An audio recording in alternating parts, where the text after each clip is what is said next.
Bonjour à tous, j'espère que vous allez bien. On se retrouve aujourd'hui pour cette nouvelle vidéo où je n'ai plus de voix. J'espère que vous allez bien depuis la dernière fois, que vous profitez des beaux jours et que vous avez pu profiter du printemps comme il se doit, parce qu'en tout cas ici, pas de doute possible, l'été est déjà là. Je me suis posée, je me suis préparé ma petite boisson et mon petit goûter. Et du coup c'est parti pour cette vidéo qui se veut un petit peu dans une ambiance tea time, comme si on était en train de discuter entre nous. Je pense d'ailleurs intituler cette catégorie de vidéos tea time ensemble, parce que c'est souvent sur Instagram que je vous pose une question pour une vidéo et où vous me répondez dans une petite boîte à questions, et donc du coup c'est vraiment comme un dialogue entre nous. Du coup je trouve ça plus convivial, donc je vous invite à prendre le thé. Bon, en l'occurrence moi c'est du café latte aujourd'hui, mais on va dire que ça marche aussi. Je m'excuse si tout au long de la vidéo ma voix paraît un peu différente. Ça fait plusieurs jours que je n'ai plus de voix, je la récupère petit à petit. Au début je ne voulais pas tourner cette vidéo si je n'avais pas retrouvé ma voix, et puis je me suis dit tant pis, c'est la vraie vie, donc vous m'aurez avec ma voix cassée de ces derniers jours, et je trouve ça déjà mieux ainsi plutôt que de me refuser à tourner une vidéo que j'avais très hâte de tourner. Aujourd'hui, on se retrouve pour une vidéo foire aux questions. Je vous ai laissé dans une de mes stories Instagram il y a maintenant peut-être 2 ou 3 semaines une petite boîte à questions pour que vous puissiez me poser vos questions et que je puisse y répondre en vidéo. D'ailleurs, je vous remercie vraiment du fond du cœur car vous êtes de plus en plus nombreux à me rejoindre ici et sur mon Instagram et ça me fait vraiment chaud au cœur. Du coup, je me suis dit que cette petite vidéo foire à questions serait un bon moyen de pouvoir faire connaissance et de souhaiter la bienvenue aux nouveaux arrivants. Étant donné que je filme avec mon téléphone, je me suis armée de mon carnet spécial vidéo, puisque bon, c'est un petit peu compliqué pour moi d'être régulière sur YouTube, et du coup la solution que j'ai trouvée pour pallier un petit peu à ça, c'est de me faire un joli carnet qui me motive à chaque fois que je le vois à écrire mes idées de vidéos. J'ai donc reçu 23 questions que j'ai notées sur ce petit carnet. Je pense que la vidéo va être un petit peu plus longue que ce que je croyais, mais en tout cas j'ai essayé de condenser les questions qui avaient le même thème, le même sujet, mais qui étaient juste formulées différemment. Donc au moins ça réduit un petit peu le nombre de questions et puis ça m'évite de répondre en doublon. Quoi qu'il en soit, on a plein de questions hyper intéressantes et du coup j'ai super hâte de vous répondre. On commence tout de suite. J'ai essayé de classer ces questions en catégories à peu près pour qu'on puisse y voir plus clair. Et donc je vais commencer par toutes les questions sur ma vie personnelle que vous m'avez posées, parce que c'est vrai qu'au final je dis assez peu de choses sur Instagram ou sur YouTube. Du coup je me dis que ça pourrait être un bon moyen d'apprendre plus à me connaître, parce que c'est vrai que je ne parle pas du tout de ma vie vraiment personnelle. Je parle beaucoup de mes loisirs, des choses que j'aime, mais je ne rentre souvent pas dans les détails. Donc c'est parti. La première question que l'on m'a posée, c'est où vis-tu? Donc j'habite dans le Vaucluse, dans le sud de la France. Je suis née à Marseille, mais cela fait maintenant 4 ans, bientôt 5, que nous habitons dans le Vaucluse avec mon compagnon, et pour le moment on s'y sent plutôt bien. La deuxième question que l'on m'a posée, c'est as-tu une meilleure amie? Cette question mériterait que j'en parle assez longtemps. J'ai longtemps utilisé moi aussi cette expression de meilleure amie, que ce soit au masculin ou au féminin, mais au final je n'y accorde plus autant d'importance qu'auparavant, parce qu'au final je me suis rendu compte que dire à quelqu'un qu'il était notre meilleur ami, c'était dévaloriser tous ses autres amis pour le mettre lui au-dessus. Et au final je ne sais pas si je suis toujours d'accord avec cette idée, parce que j'aime mes amis tous autant les uns que les autres, avec un amour qui est très différent et qui est propre à chacun d'eux. Du coup non, je n'ai pas de meilleur ami. On m'a demandé qu'est-ce qui m'inspirait le plus. C'est assez vaste comme question. En tout cas, si je devais répondre à cette question de la manière la plus concise, précise, je pense que je dirais que ce qui m'inspire le plus, c'est tout simplement la nature et les animaux. Malgré toutes les passions et tous les loisirs que j'ai depuis toujours, je me suis rendu compte que finalement la nature et les animaux, c'était une passion que j'avais depuis petite et que c'est quelque chose qui est extrêmement important pour moi. Donc je suis extrêmement inspirée par la nature et les animaux, et aussi par les saisons, le temps qui passe, le changement de la nature au fil des saisons. C'est vraiment une des choses qui m'inspire le plus. Comment te vois-tu dans 10 ans? Alors si je devais imaginer mon scénario idéal de ma vie dans 10 ans, je pense que je me verrais dans une maison à la campagne, car nous avons pour projet de ne pas rester en ville. Actuellement nous habitons en ville, même si beaucoup d'entre vous, et d'ailleurs ça me fait beaucoup rire, pensaient qu'on habite à la campagne, mais pas du tout. Nous habitons en plein centre-ville. Donc en tout cas dans 10 ans je me verrai bien dans une maison à la campagne avec un grand jardin et beaucoup plus d'animaux. Des poules, des lapins, des tortues. J'aime toutes les sortes d'animaux et j'adore les avoir autour de moi, donc je pense forcément que si nous aurons un grand jardin plus tard, nous aurons beaucoup d'animaux. Je me vois soit dans un métier que j'aime et qui me permet de parler de ma passion tous les jours, soit mère au foyer, car cela peut paraître étrange pour beaucoup de personnes, mais ça ne me dérangerait pas du tout d'être femme au foyer. Je me vois aussi entourée de mes enfants et de mon mari dans cette maison à la campagne où finalement on aura une vie assez simple mais qui nous conviendra tout à fait et où chaque jour sera rempli de petits bonheurs et de petites joies du quotidien. Je me vois aussi avoir plus confiance en moi. C'est quelque chose qui a beaucoup changé ces dernières années chez moi et ça me donne espoir pour la suite en tout cas parce que je me rends compte que je ne suis plus du tout la même personne que ce que j'étais il y a 4 ans ou même 2 ou 3 ans et c'est vraiment satisfaisant et je me dis que comme quoi il faut vraiment pas perdre espoir, s'accrocher et faire de notre mieux pour être la meilleure version de nous-mêmes et que ça marche. On m'a demandé mon Ghibli favori. Je ne sais pas si tout le monde ici connaît les studios d'animation Ghibli, mais il s'agit tout simplement de films d'animation japonais qui existent depuis un certain temps maintenant et qui sont assez connus. Donc notamment il y a le film Totoro qui fait partie des studios Ghibli, Arrietty, Kiki la petite sorcière, Ponyo. Et personnellement c'est très difficile pour moi de n'en choisir qu'un, mais je pense que si je devais choisir celui que j'ai le plus vu, ça se jouerait entre Mon voisin Totoro et Kiki la petite sorcière, mais je pense que je vais choisir Kiki la petite sorcière. Dans ce film on voit Kiki prendre son indépendance et je trouve que c'est vraiment une histoire touchante et qui ramène à plein de choses qu'on peut vivre soi-même. Donc voilà, je pense que c'est vraiment mon film Ghibli préféré. Et en plus de ça il y a Didi. Et j'adore Didi. Et en plus c'est le sosie de Sally. Quels sont tes films et séries préférés du moment ou tes séries fétiches? Alors ça c'est une question assez difficile aussi parce qu'il faut savoir que je regarde très peu de séries et que je regarde très peu la télévision pour la simple et bonne raison que nous n'en avons pas à la maison. Nous en avions une à l'ancien appartement et au final je me suis rendu compte qu'on la regardait vraiment jamais puisqu'au final quand on a envie de voir un film ou une série, on le fait souvent sur un ordinateur portable et ça nous suffit très bien. Donc déjà, on n'est pas trop télé et en plus de ça j'ai beaucoup de mal à me poser devant une série ou devant quelque chose comme ça. Alors quand j'entends un film qui me donne envie, je vais le voir au cinéma ou je le revois quand j'y repense, mais je suis pas quelqu'un qui regarde des films et séries régulièrement. Cependant si je devais choisir des séries que j'apprécie, mes séries fétiches, je dirais bien sûr que c'est Anne avec un E que je ne me lasse pas de voir et revoir. Je dirais qu'il s'agit également de la série Friends que je regarde depuis que je suis petite et que j'adore. Même si je connais tous les épisodes par cœur, je ne me lasse pas de les remettre de temps en temps en fond quand j'ai besoin d'un petit coup de boost. Pour ce qui est de mes films favoris, alors j'en ai plusieurs. Qui sont inchangés depuis plusieurs années d'ailleurs maintenant, depuis à peu près l'époque du lycée. Donc il s'agit du Cercle des poètes disparus, du fabuleux destin d'Amélie Poulain et de Moulin Rouge.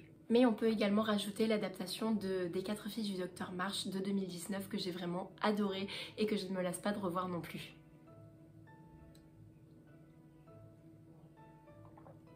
On m'a demandé quel projet j'aimerais concrétiser. Là quand j'y pense comme ça, je n'ai pas spécialement de projet ultime que j'aimerais concrétiser. Il y a plein de petits projets que j'ai dans ma vie et que je concrétise plus ou moins d'une façon ou d'une autre. Il peut s'agir de projets créatifs que je réalise un petit peu au quotidien et mine de rien, même si c'est seulement un projet couture ou un projet créatif, c'est quand même un aboutissement en soi et je compte cela comme un projet. Mais en tout cas, si la personne qui m'a posé cette question voulait parler d'un gros projet vraiment de vie, etc., je pense que je n'en ai pas spécialement en fait. Je ne sais pas si on peut dire ça, mais mon projet de vie c'est tout simplement d'être heureuse en fait. Je suis quelqu'un qui a pas mal souffert de baisse de morale et de dépression dans ma vie et du coup depuis que je vais bien et que je suis pleinement heureuse, je me satisfais vraiment des petits bonheurs du quotidien et bien sûr j'ai des projets de vie comme je vous disais, comme déménager à la campagne, fonder une famille, etc. Mais je vais pas vous dire que j'ai un projet phare dans ma vie comme écrire un livre, devenir célèbre ou je ne sais quoi. Donc c'est un petit peu étrange comme réponse mais je pense que mon projet de vie c'est de continuer d'être heureuse et épanouie et comme je disais précédemment de devenir la meilleure version de moi-même. D'où viens-tu? Quelles sont tes origines? Alors vous allez être très étonnés au vu de mon prénom. D'ailleurs je ne sais pas si je m'étais déjà présentée sur cette chaîne. Il me semble que je vous ai annoncé mon prénom dans ma vidéo présentation de la chaîne. Mais je m'appelle Anouchka. C'est un prénom russe ou arménien, en tout cas un prénom de l'Est, et vous serez étonné de savoir que je n'ai pas d'origine russe, ou en tout cas pas à ma connaissance, peut-être il y a très longtemps, mais en tout cas j'en ai strictement aucune idée. On m'a demandé comment je m'organisais au quotidien, donc par rapport au travail, à mes photos, à mes contenus vidéo, etc. Eh bien la réponse va être plutôt simple, comme je peux. Donc autant vous dire que c'est très variable et que c'est pour ça que je ne suis pas toujours active de la même façon sur YouTube, tout simplement parce que parfois c'est un petit peu difficile de garder un planning toujours de la même manière quand on a des choses imprévues, des événements, des choses à faire, des tâches ménagères à gérer, des choses du quotidien finalement, et que finalement ces choses-là passent malheureusement parfois avant toutes les choses qu'on aimerait faire pour soi et pour ses loisirs. Donc je m'organise un petit peu comme je peux, c'est-à-dire qu'au jour où je vous tourne cette vidéo, je suis en jour de repos puisque j'ai repris le travail il y a quelques temps et que donc j'ai essayé de combiner tout ce que j'avais à faire aujourd'hui et tourner cette vidéo. Au final j'ai réussi, donc je suis plutôt contente, mais autant vous dire que c'est vraiment pas le cas tous les jours. Donc j'essaye de m'organiser en faisant toutes les tâches que j'ai à faire pour la maison ou les choses obligatoires, pour laisser le plus de place possible à mes loisirs, aux choses que j'aime et du coup à la création de contenu pour mon Instagram, ma chaîne YouTube, etc. Autant vous dire que j'aimerais avoir plus de temps pour ce faire. Mais bon, que c'est déjà bien et que je m'estime heureuse de pouvoir me lancer et d'avoir le temps de faire tout ça.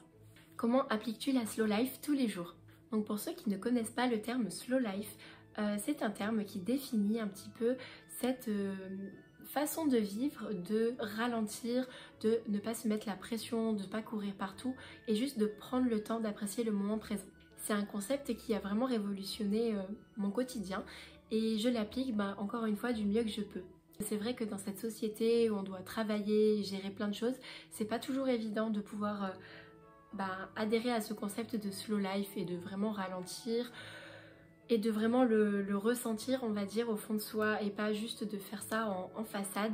Donc je pense que chacun fait un petit peu comme il peut pour mettre ça au centre de sa vie. Moi personnellement ça passe par des petits moments que je dédie à une activité que j'aime, ou où je prends le temps, par exemple quand j'ai un petit peu de temps, d'apprécier vraiment une activité que je fais à 100% et pas juste de vite le faire parce que je dois le faire et de passer ensuite à autre chose.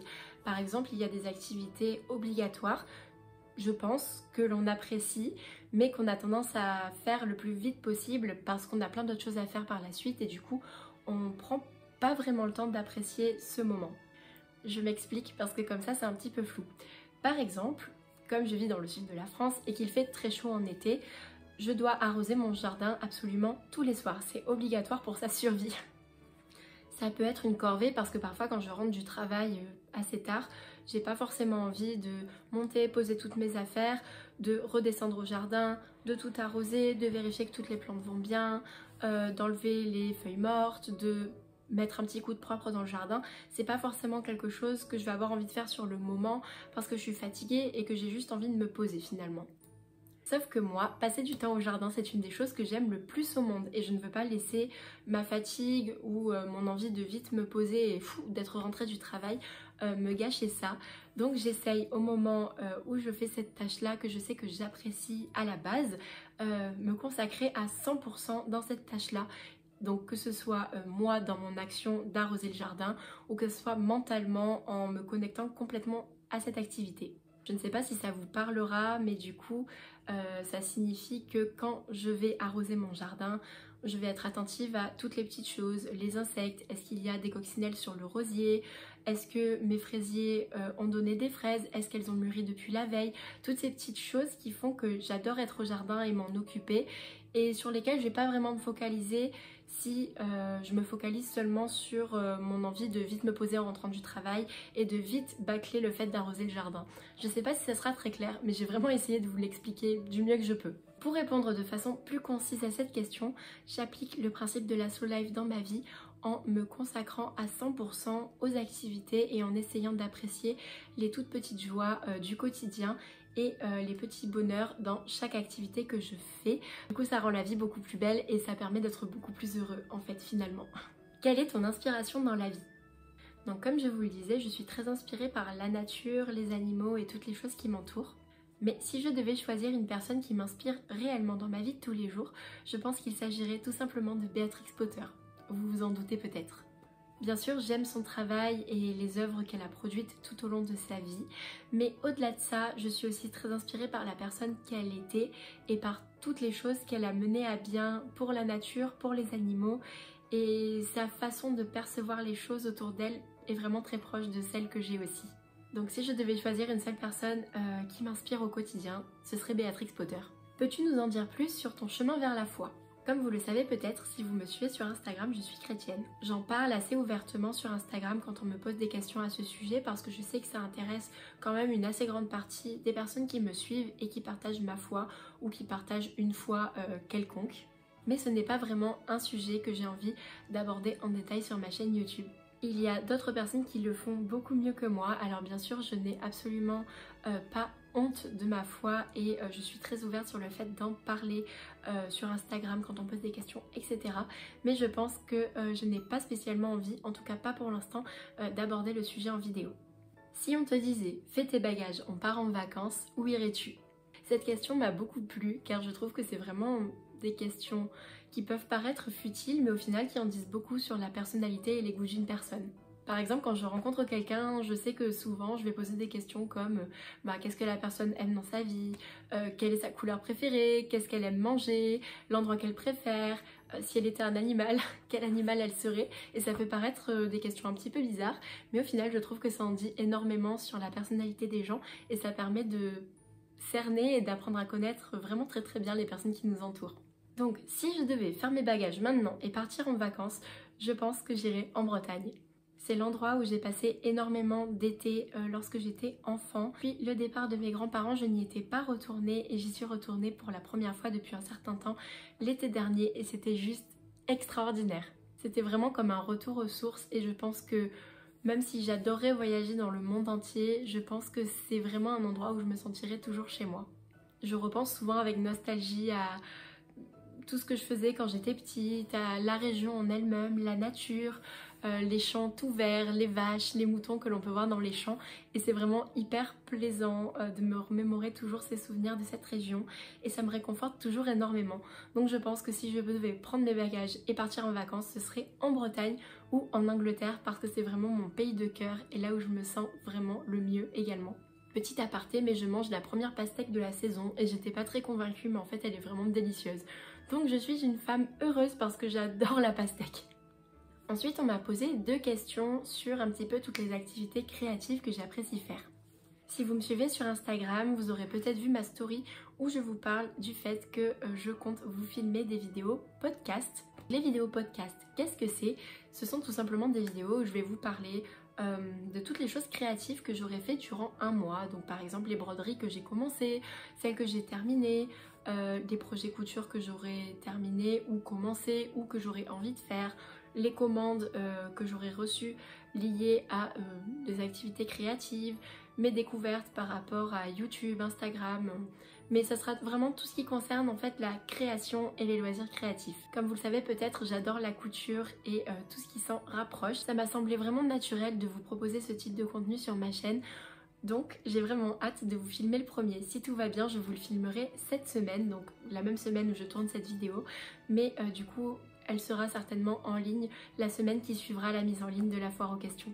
Trêve de blabla, passons aux questions et puis vous en saurez plus sur les podcasts très prochainement, mais pour vous simplifier ça, ce sera des vidéos où je vous parlerai de toutes mes activités créatives en cours. Liées aux loisirs créatifs, on m'a posé cette question. Quels autres loisirs créatifs aimerais-tu essayer? Donc à savoir que je fais déjà de la couture, de la broderie, du point de croix, de la peinture... de l'aquarelle, du dessin numérique ou pas. On pourrait en parler des heures parce que je fais littéralement plein d'activités créatives, j'adore ça et au final il y a plein de petites choses du quotidien qui ont un petit peu cet aspect créatif mais qui n'ont pas vraiment de dénomination particulière comme par exemple ce que je vous présentais dans ma précédente vidéo, le fait de faire sécher des fleurs dans une presse à fleurs. Mais en tout cas, la nouvelle activité que je vais apprendre très prochainement, ce sera le point de croix sur toile de lin. C'est quelque chose que je n'ai jamais fait et c'est beaucoup plus minutieux que le point de croix classique sur toile Aïda. Donc j'espère que je vais y arriver, mais en tout cas j'ai commandé de quoi commencer et je pense vous en parler du coup dans mon premier podcast créatif.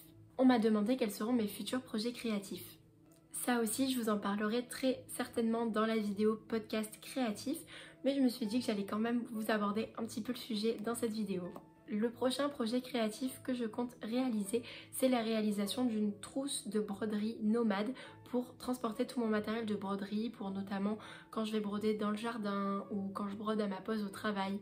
Donc j'ai choisi le patron qui est le patron d'une créatrice sur Instagram, mais je ne vous en dis pas plus pour l'instant et je vous la présenterai dans le podcast. Pour terminer cette vidéo, je vais aborder maintenant toutes les questions que l'on m'a posées en rapport avec le style de vie cottagecore. C'est un sujet qui vous intéresse vraiment beaucoup et j'en suis plutôt ravie parce que je ne pensais pas que autant de personnes seraient intéressées par ce sujet-là, étant donné que, comme je vous le disais, on a assez de mal à trouver des chaînes YouTube françaises qui parlent de ce sujet-là. Donc je suis vraiment ravie que le sujet vous intéresse et je mets toujours beaucoup de cœur à en parler. La première question que l'on m'a posée à ce sujet, c'est depuis quand est-ce que je suis passionnée du style cottage ? C'est assez difficile à dire puisque je pense que j'ai toujours été attirée par ce style de vie et ce type d'esthétique depuis que je suis petite. Quand j'étais petite, j'aimais beaucoup toutes les petites histoires avec des petits animaux comme par exemple les histoires de Béatrix Potter avec Pierre Lapin, les souris des 4 saisons, tous les Disney où il y avait un petit peu cette atmosphère nature, campagne anglaise, etc. Il faut savoir aussi que j'ai toujours été attirée par tout ce qui est antiquité et objets un petit peu d'un autre temps. Mon père et mon grand-père ont toujours été des brocanteurs et des chineurs invétérés. Ils chinaient tous les dimanches sans exception.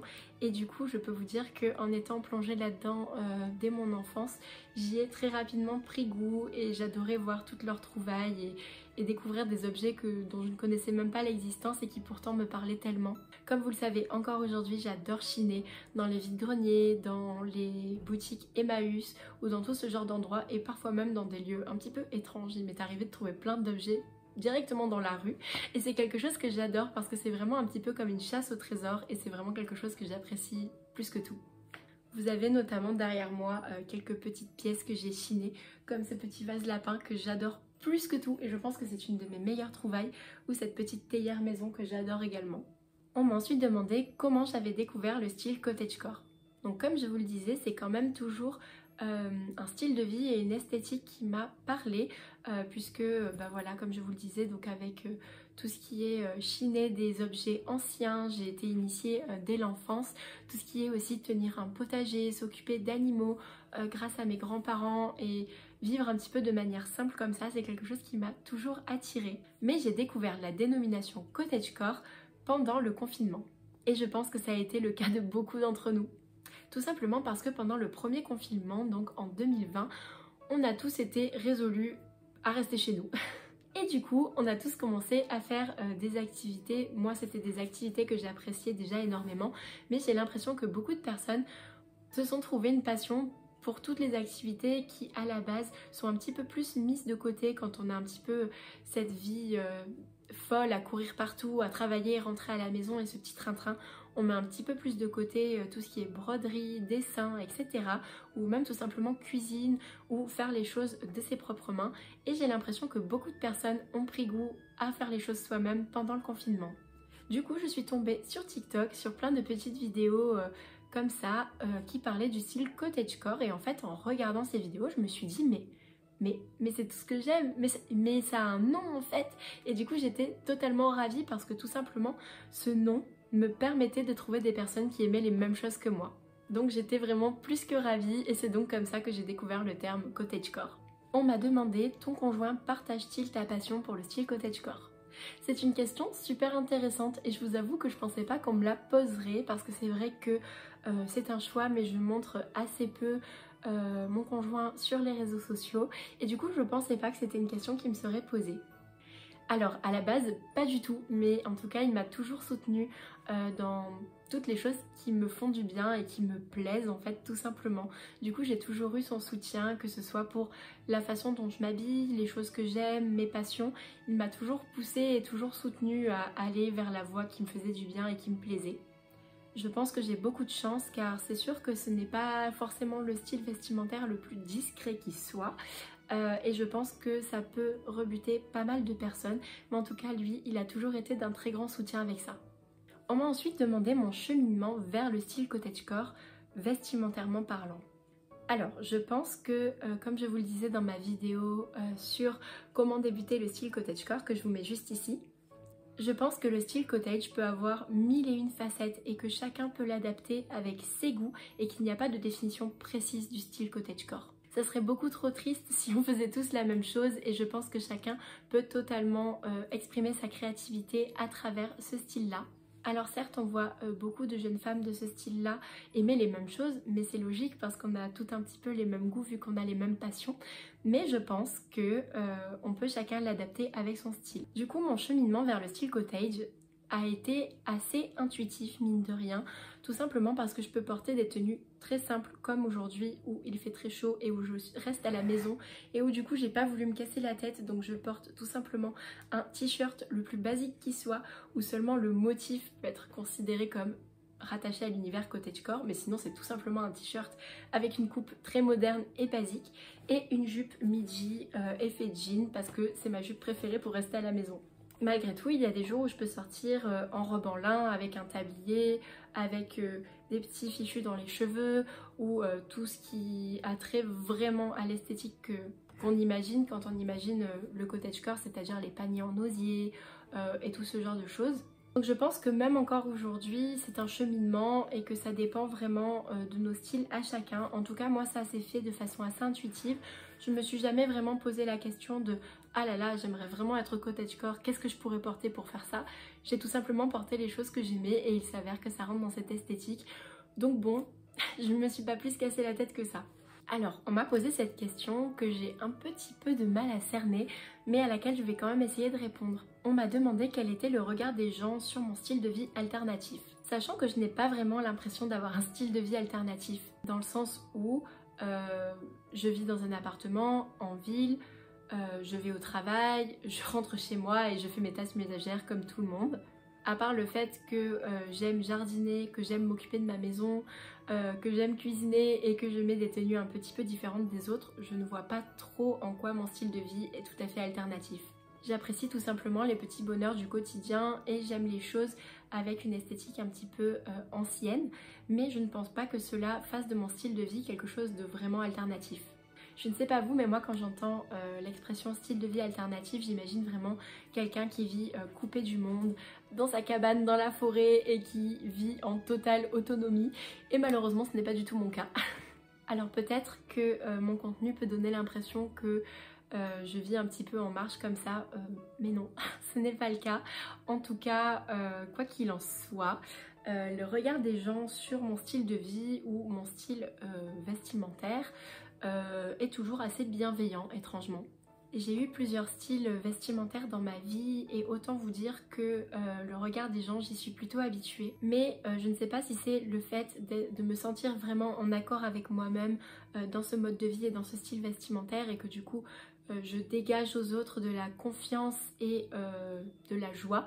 Mais en tout cas, en étant comme je suis actuellement, j'ai rarement été aussi tranquille vis-à-vis du regard des gens parce que c'est vrai qu'au final, j'ai énormément de compliments et très peu de commentaires négatifs ou de choses blessantes qui arrivent jusqu'à moi. Donc au final, le regard des gens est plutôt positif et j'en suis plutôt contente parce que je ne sais pas trop comment j'aurais vécu le contraire. Je pense que je me serais plutôt focalisée sur mon propre bonheur à moi, mais c'est vrai que parfois les personnes peuvent être vraiment blessantes et ça peut être assez difficile à vivre. Donc je ne sais pas trop comment j'aurais réagi, mais quoi qu'il en soit, je suis super contente de pouvoir vivre ma passion et vivre en étant comme je suis sans me sentir freinée par le regard des autres. Voilà, cette vidéo est terminée, j'ai répondu à toutes les questions que vous m'aviez posées sur Instagram dans ma boîte à questions. D'ailleurs, si vous me découvrez sur YouTube et que vous ne me suivez pas sur Instagram, je vous invite à venir me rejoindre puisque c'est là que je suis le plus active et là où je poste des petites stories un petit peu tous les jours pour vous montrer des petits bouts de mon quotidien. Donc même si je ne suis pas très régulière sur YouTube, si vous avez envie de me voir entre deux vidéos, vous pouvez toujours venir me rejoindre sur Instagram. J'espère que cette vidéo aura pu vous apprendre à mieux me connaître. En tout cas, c'était un plaisir de la filmer. Ce sont des vidéos comme ça en face caméra qui demandent assez peu de préparation. Du coup, c'est super plaisant de pouvoir les faire sans trop se poser de questions. Là, clairement, je me suis assise devant la caméra avec ma voix cassée et ma tenue du jour avec laquelle j'ai fait le ménage. Et au final, c'est très bien comme ça puisque je veux vraiment vous parler et vous montrer les choses telles qu'elles sont, telles que je suis et comme dans la vraie vie. Comme je vous le disais tout à l'heure, la vidéo podcast sortira très bientôt, donc restez connectés. Je l'annoncerai sur Instagram et j'ai découvert qu'on pouvait faire des petites publications sur YouTube. Du coup, je ne manquerai pas d'essayer cette nouvelle fonctionnalité comme je l'avais fait pour ma vidéo précédente. J'ai aussi prévu de filmer un nouveau vlog prochainement, donc voilà, restez connectés, j'ai tout plein de projets que j'ai super hâte de concrétiser sur cette chaîne et c'est toujours un plaisir de vous retrouver. J'espère que vous aurez passé un bon moment en ma compagnie et jusqu'à la prochaine fois, prenez soin de vous, bisous!